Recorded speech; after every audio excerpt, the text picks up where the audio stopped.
Alors que Tyler Chen, 10 ans, était assis figé dans une banquette de McDonald's avec une femme qui l'avait enlevé de la cour de son école primaire en utilisant de faux papiers d'assistante sociale, prétendant que sa mère avait eu un accident et qu'il devait venir immédiatement, alors qu'elle l'avait conduit pendant 16 heures à travers la nuit avec rien d'autre que des crackers de station service, refusant de le laisser contacter sa mère, son téléphone confisqué, le garçon a fait le calcul le plus désespéré de sa jeune vie. Ce mouvement silencieux des lèvres disant « On m'enlève, aidez-moi ». À travers un restaurant bondé, adressé à Jake Hammer Morrison, un ancien Marine de 46 ans et sergent d'armes du Iron Fist MC, qui s'arrêtait juste pour un burger sur la route de Flagstaff, allait déclencher une confrontation où un moteur bloquerait physiquement chaque sortie, refuserait de laisser une ravisseuse partir avec sa victime malgré ses cris au harcèlement, et donnerait à un enfant terrifié les 4 minutes dont il avait besoin pour que la police arrive et vérifie la vérité. Ce garçon n'avait jamais vu cette femme avant hier et elle le trafiquait à travers les frontières de l'État vers un réseau qui avait déjà fait disparaître 10 autres enfants. Le McDonald's sur la route 40 à l'extérieur de Flagstaff, en Arizona, était le genre d'endroit où les voyageurs s'arrêtaient sans réfléchir. À mi-chemin entre nulle part et ailleurs, des toilettes assez propres, du café chaud, à défaut d'être bon, et un parking assez grand pour les semi-remorques. À 14h17, un mardi de fin octobre, Jake Hammer Morrison a franchi les portes vitrées, son gilet du Iron Fist MC attirant quelques regards de famille avec enfants qui détournaient rapidement les yeux lorsqu'ils croisaient leurs regards. Jake avait 46 ans, ancien de l'infanterie des Marines, 1,48 m, avec une carrure suggérant qu'il savait encore se défendre malgré le gris qui parsemait sa barbe sombre. Les écussons Iron Fist sur son gilet en cuir noir, un gantelet serré sur des marteaux croisés, le désignaient comme sergent d'armes pour le chapitre de l'Arizona. Il roulait en solo de Phoenix à Flagstaff pour retrouver ses frères pour une course caritative au profit des enfants placés en famille d'accueil, et s'était arrêté pour un burger et pour se dégourdir les jambes après 3 heures sur sa Road King. Il a commandé au comptoir un Royal Cheese, une grande frite, un café noir, et s'est retourné pour trouver une table. C'est là qu'il a vu le garçon. Le gamin ne devait pas avoir plus de 10 ans, peut-être 11, assis dans une banquette près de la fenêtre avec une femme dans la trentaine. La femme était séduisante d'une manière parfaite, comme dans un catalogue, mèche blonde, pantalon de yoga, sac à main de créateur, le genre d'apparence soignée qui coûte de l'argent et des efforts. Elle faisait défiler son téléphone, levant parfois les yeux pour sourire au garçon d'une manière qui aurait dû paraître maternelle, mais qui ne sonnait pas tout à fait juste. Le garçon restait très immobile, trop immobile. Le genre d'immobilité que Jake avait vu dans les zones de combat où les enfants apprenaient que le mouvement attirait l'attention et que l'attention signifiait le danger. Il avait des cheveux foncés qui avaient besoin d'être coupés, un t-shirt rouge trop grand pour sa silhouette mince et des mains serrées l'une contre l'autre sur la table devant lui comme s'il priait ou essayait de se maintenir en place. Jake a récupéré sa commande et a choisi une table avec une vue dégagée sur la banquette. Quelque chose clochait. Il ne pouvait pas encore le nommer, mais 20 ans de service militaire et 15 ans à porter l'écusson du MC lui avaient appris à faire confiance à son instinct quand celui-ci lui disait de faire attention. La femme parlait au garçon maintenant. Voix trop basse pour que Jake l'entende, mais son sourire était éclatant et ses gestes animés. Pour n'importe qui d'autre, elle ressemblerait à une mère offrant un déjeuner à son fils lors d'un voyage en voiture. Mais la réponse du garçon, ou son absence de réponse, continuait d'attirer l'attention de Jake. Le gamin ne mangeait pas, avait une boîte Happy Meal devant lui non ouverte et un gobelet de Sprite qu'il n'avait pas touché. Et ses yeux, les yeux du garçon bougeaient constamment, suivant chaque personne qui s'approchait, chaque mouvement aux tables voisines, scannant les sorties comme s'il planifiait des itinéraires d'évasion. L'hypervigilance. Jake la connaissait parce qu'il avait vécu avec lui-même après sa deuxième mission à Fallujah. La femme s'est levée soudainement, a dit quelque chose au garçon et s'est dirigée vers les toilettes. Dès qu'elle a disparu au coin du couloir, le langage corporel du garçon a changé. L'immobilité forcée s'est brisée. Sa tête a pivoté, cherchant, désespéré, et ses yeux se sont posés sur Jake. Pendant 3 secondes, ils se sont juste regardés à travers le McDonald's bondé.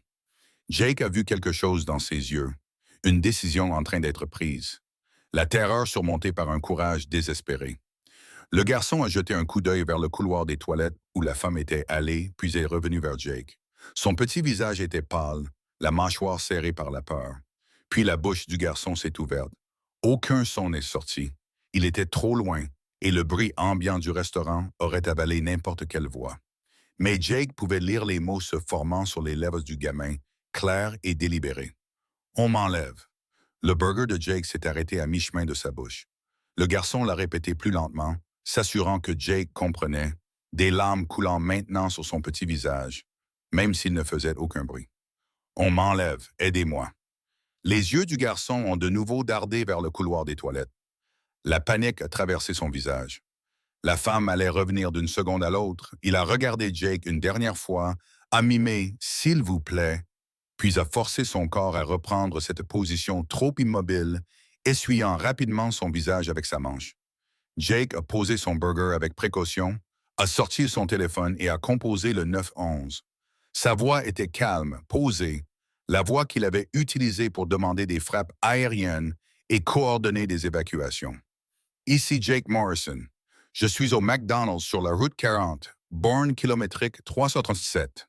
J'ai un possible enlèvement d'enfant en cours. Garçon, environ 10 ans, avec une femme adulte qui semble le transporter contre son gré. Il vient de me faire signe pour demander de l'aide. Il fit une pause, surveillant le couloir des toilettes.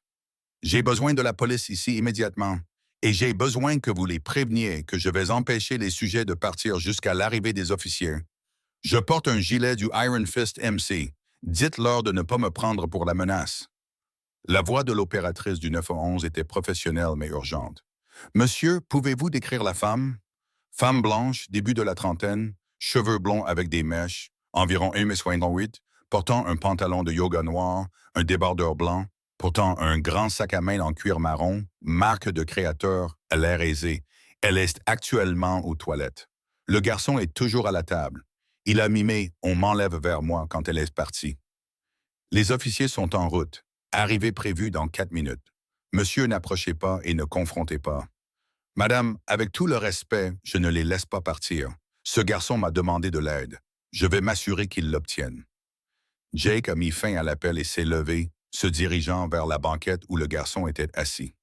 Il ne s'est pas approché directement, ne voulant pas effrayer le gamin plus qu'il ne l'était déjà, mais s'est positionné près de la sortie entre la banquette et la porte. Si la femme essayait de partir avec le garçon, elle devrait passer par Jake.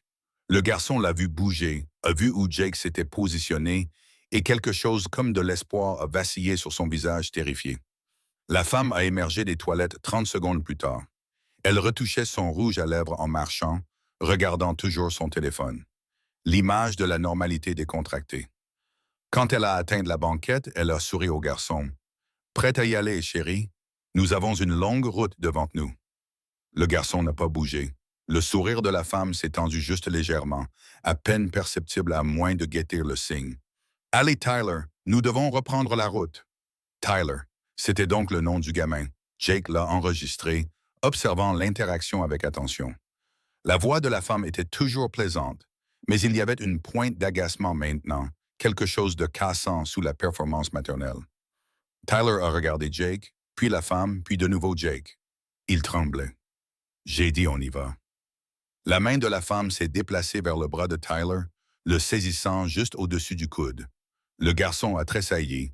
Un recul de tout le corps qui disait à Jake tout ce qu'il avait besoin de savoir sur la fréquence à laquelle cette prise avait fait mal auparavant. Jake a fait 3 pas qui l'ont amené à leur banquette. Il s'est tenu à côté de leur table, un MM88 d'ancien fantassin des Marines et actuel sergent d'armes de MC, et a parlé d'une voix polie, mais qui portait le poids d'une certitude absolue. « Madame, je vais avoir besoin que vous et le garçon restiez ici quelques minutes. La police est en route. » Le visage de la femme est passé par plusieurs expressions en succession rapide. Confusion, irritation, puis quelque chose de plus tranchant et calculateur. Le masque plaisant a glissé et Jake a vu le prédateur en dessous. « Excusez-moi, qui êtes-vous, bon sang? » Juste quelqu'un qui a remarqué que votre fils ne semble pas à l'aise. La police sera là sous peu pour vérifier que tout va bien. Ça ne devrait prendre que quelques minutes si tout est légitime. C'est mon neveu. Nous sommes en voyage familial. Vous n'avez aucun droit. Alors cela ne vous dérangera pas d'attendre pour confirmer cela avec les officiers.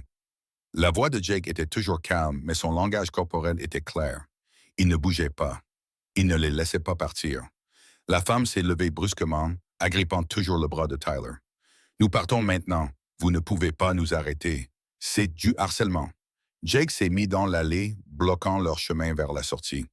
Madame, ce garçon a mimé on m'enlève vers moi quand vous étiez aux toilettes. La police est en route. Vous pouvez attendre ici pacifiquement ou vous pouvez rendre les choses difficiles. Votre choix. Plusieurs autres clients regardaient maintenant. Téléphone sorti, en train de filmer. Le gérant, un jeune gars avec de l'acné et un badge indiquant David, a émergé de derrière le comptoir, l'air nerveux. Monsieur, madame, y a-t-il un problème? Cet homme nous harcèle, a dit la femme, sa voix montant à un niveau conçu pour attirer la sympathie. Il nous menace. Il ne veut pas nous laisser partir. Que quelqu'un appelle la police. Déjà fait, a dit Jake d'un ton égal. Ils seront là dans environ 2 minutes. Les yeux de la femme parcouraient le restaurant, calculant les sorties, pesant les options, jugeant si elle pouvait passer outre Jake ou si causer une plus grande scène aiderait ou nuirait. Tyler restait figé dans la banquette. Des larmes coulaient silencieusement sur son visage, sans faire un bruit. « Tyler », dit doucement Jake, ne bougeant pas de sa position de blocage, mais établissant un contact visuel avec le garçon. « Tu vas t'en sortir, la police arrive. Je ne vais pas la laisser t'emmener nulle part tant qu'ils n'auront pas vérifié que tu es en sécurité. Tu comprends? » Le garçon a hoché la tête, un petit mouvement, et la prise de la femme sur son bras s'est visiblement resserrée. « Ne t'avise pas de lui parler, » siffla-t-elle à Jake. « Ne t'avise pas. C'est un enlèvement. C'est vous qui allez être arrêté. »« Alors nous laisserons les officiers régler ça, » répondit Jake. « Mais personne ne part tant qu'ils ne l'ont pas fait. » Les sirènes hurlaient au loin, devenant rapidement plus fortes. La femme les a entendues aussi. Son visage a changé à nouveau. Le calcul devenant désespoir, devenant quelque chose proche de la panique. Elle a tiré le bras de Tyler assez fort pour que le garçon crie et a essayé de forcer le passage devant Jake vers la sortie latérale près des toilettes. Jake ne l'a pas attrapé, ne l'a pas touché du tout, mais il a bougé pour rester entre elle et la sortie. Son corps, un mur qu'elle ne pouvait contourner sans confrontation physique. Et la taille et l'allure de Jake indiquaient clairement qu'une confrontation physique ne finirait pas bien pour elle. « Vous faites une erreur, » dit-elle, la voix tremblant maintenant de rage ou de peur, ou des deux. « Vous n'avez aucune idée de ce que vous faites.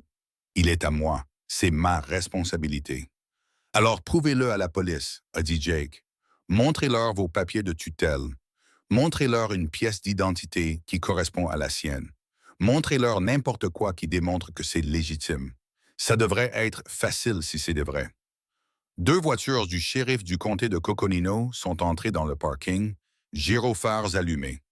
4 officiers ont émergé, mains près de leurs armes, mais non dégainés, se déplaçant rapidement mais prudemment dans le restaurant. L'officier principal, une femme dans la quarantaine avec des galons de sergent, a évalué la situation immédiatement. Grand moteur bloquant la sortie. Femme bien habillée avec un enfant effrayé, foule de témoins avec téléphone sorti. « Tout le monde reste calme, » a dit le sergent. « Monsieur, je vais avoir besoin que vous reculiez. » Jake a fait 3 pas sur le côté, ne bloquant plus, mais toujours assez proche pour intervenir si la femme essayait de s'enfuir avec Tyler. « Sergeant, je suis Jake Morrison. J'ai appelé le 911. Ce garçon a mimé « on m'enlève vers moi ». Quand cette femme est allée aux toilettes, il a fait signe pour demander de l'aide. J'ai bloqué leur sortie jusqu'à ce que vous puissiez arriver pour vérifier la sécurité de l'enfant. » Les yeux du sergent se sont tournés vers Tyler, qui sanglotait silencieusement maintenant, puis vers la femme, dont le visage était devenu soigneusement inexpressif. « Madame, quel est votre lien avec cet enfant? »« C'est mon neveu, Tyler Chen. Nous voyageons de Californie vers le Colorado. Cet homme nous a harcelés, menacés, ne voulait pas nous laisser partir. Je veux qu'il soit arrêté. » « Avez-vous une pièce d'identité? Un document montrant la garde ou la tutelle? » La femme a fouillé dans son sac à main et produit un permis de conduire californien. « Je m'appelle Amanda Reed. La mère de Tyler est ma sœur. Elle m'a donné la permission de l'emmener voir sa grand-mère dans le Colorado. » Pouvons-nous contacter la mère de Tyler pour vérifier? Elle est, elle est à l'étranger pour affaires. Elle n'aura pas accès au téléphone pendant quelques jours. Le sergent s'est tourné vers Tyler, s'est agenouillé à sa hauteur, a parlé doucement. Tyler, chérie, est-ce que ta tante Amanda? Tyler a regardé la femme, Jake, l'officier.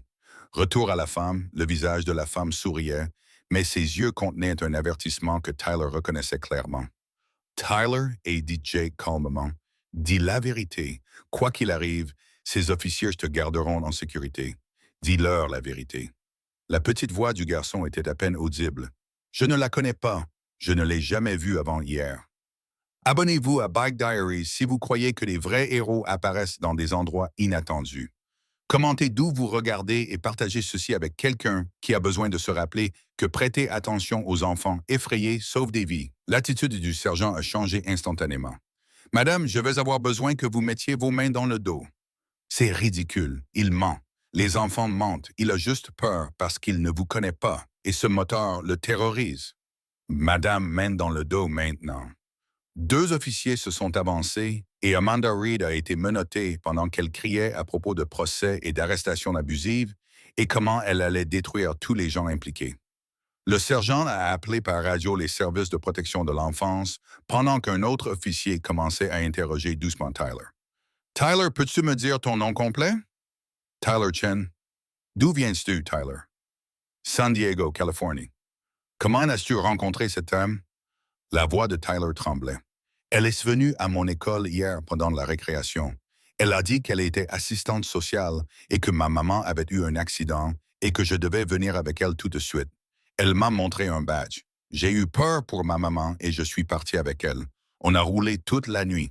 Elle a dit qu'on allait à l'hôpital pour voir ma maman, mais on continuait de passer devant tous les hôpitaux.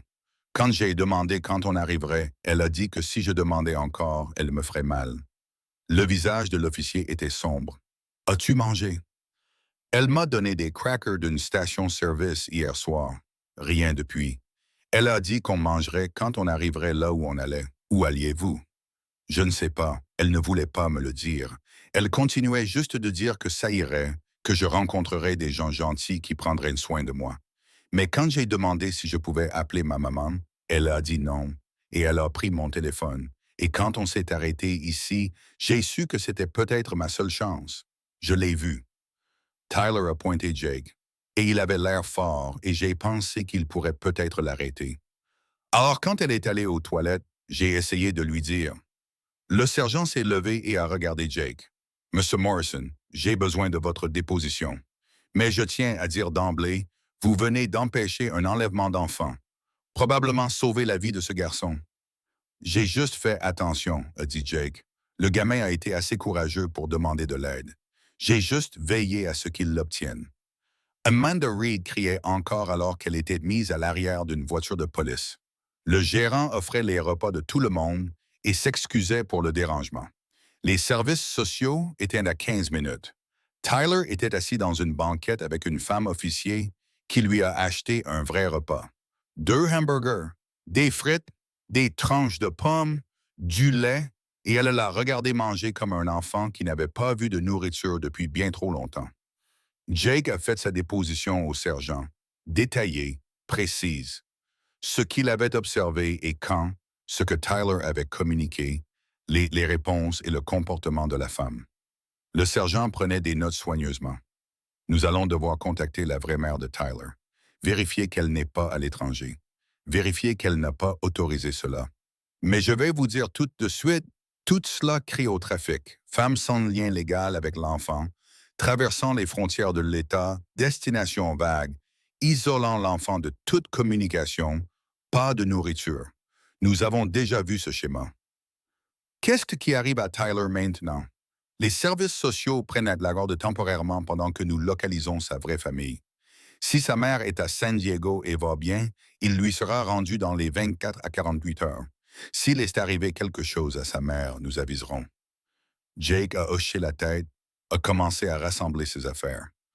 Tyler est soudainement apparu à ses côtés, la femme officier planant de manière protectrice à proximité. « Monsieur ?» La voix de Tyler était petite mais claire maintenant, avec de la nourriture dans le ventre et la sécurité autour de lui. Merci, merci de m'avoir vu, de m'avoir aidé. Jake s'est agenouillé à la hauteur du garçon. Tyler, c'est toi qui as été le plus courageux. Tu as demandé de l'aide alors que tu étais terrifié. Ça a demandé un courage que la plupart des adultes n'ont pas. Tu t'es sauvé toi-même, fils. J'ai juste veillé à ce que les bonnes personnes se montrent. Est-ce qu'elle reviendra? Est-ce qu'elle me trouvera? Non, a dit Jake avec une certitude absolue. Elle va aller en prison pour très longtemps, et même si elle sortait d'une manière ou d'une autre, elle devrait passer par moi et environ 200 de mes frères qui vont entendre cette histoire et s'assurer que tu es protégé. Tu es en sécurité maintenant. Je te le promets. Le garçon l'a serré dans ses bras, soudainement, fort, de petits bras s'enroulant autour du cou de Jake. Jake l'a serré en retour avec précaution. Ce gamin qu'il connaissait depuis moins d'une heure, qui avait montré plus de courage que la plupart des soldats avec qui Jake avait servi. Les services sociaux sont arrivés 20 minutes plus tard. Tyler a été remis à leur garde temporaire après que les officiers ont confirmé que sa mère était bien à San Diego, vivante et en bonne santé, et appelant frénétiquement toutes les agences de maintien de l'ordre de 3 États après la disparition de son fils de son école primaire. Elle serait sur le prochain vol pour l'Arizona. Amanda Reed, s'est-il avéré, avait 3 mandats d'arrêt en cours dans 2 États pour trafic d'enfants, fraude et enlèvement.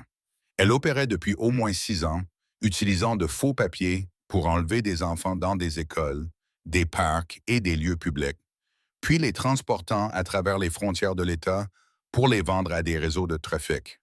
Tyler était le 11e enfant qu'elle avait enlevé. Le FBI finirait par retrouver 8 des 10 précédents.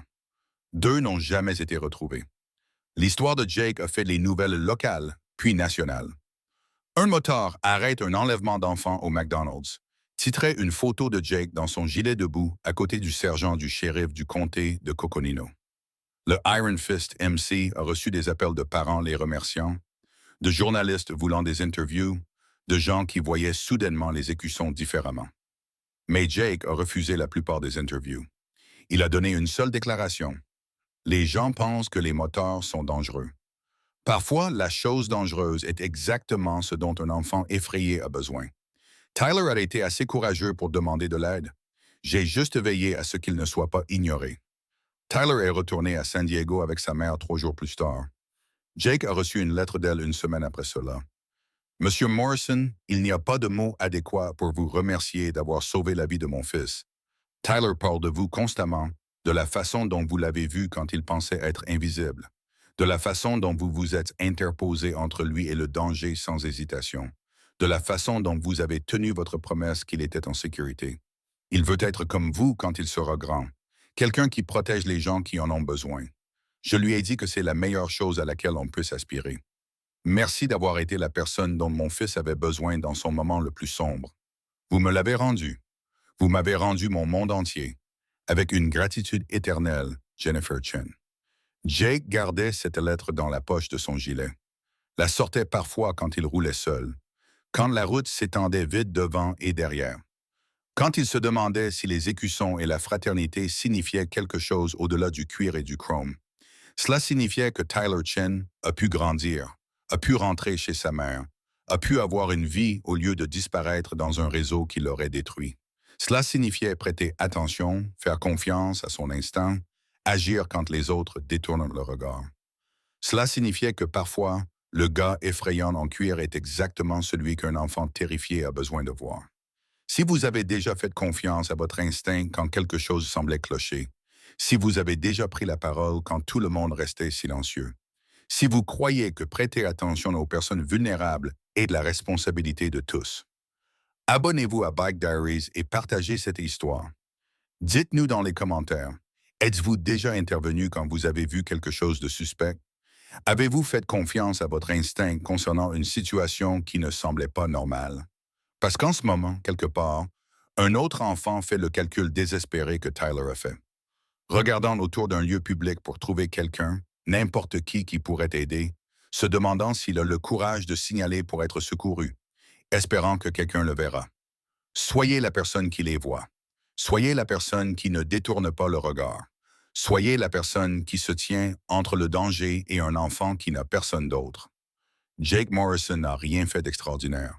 Il a prêté attention. Il a cru un enfant effrayé. Il a refusé de laisser le mal franchir la porte. Ce n'est pas héroïque, c'est humain. C'est ce que nous sommes tous censés faire.